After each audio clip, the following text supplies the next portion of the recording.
Good morning to Professor Savaleska. Thanks for being with us. Let's start with the case for the International Association of Athletics Federations. Now, it says, of course, that the priority for it is to try to protect the female sport from competitors like Semenya who have an unfair advantage. Do you think this is the right way to do it? No, I don't, at least not in retrospect. Female athletics has been full of women who have an intersex condition like androgen insensitivity syndrome, which has produced high levels of testosterone. So many of the gold medalists throughout history will have had a condition like Semenya, and she has been raised as a woman.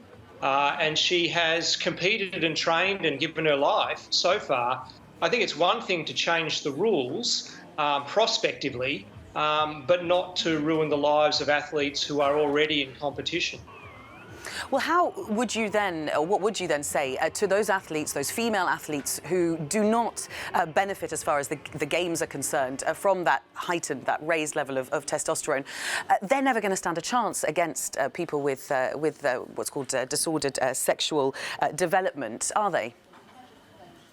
Well, they will certainly be at some disadvantage. I think this has also been overblown.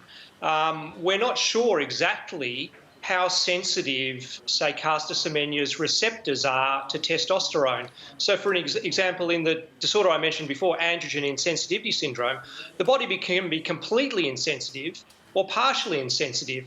And the only measure they have of how much testosterone is having an effect is by looking at the individual's body, which is really an unscientific way of evaluating the advantage. So I think it's really impossible to say how much advantage she actually has. And so it's quite unfair to punish her, to disable her by forcing her to reduce her testosterone.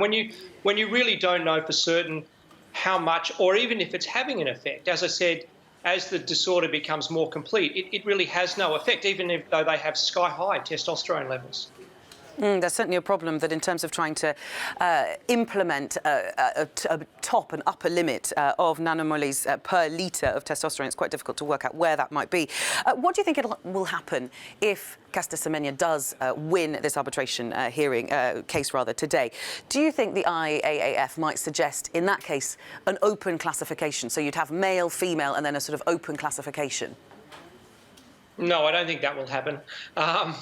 So I think what will happen is that you will then have transgender individuals who identify as being a woman who were born as a man wanting to compete in female competition. And the case there is different to Caster Semenya's because they did have many years of effective testosterone.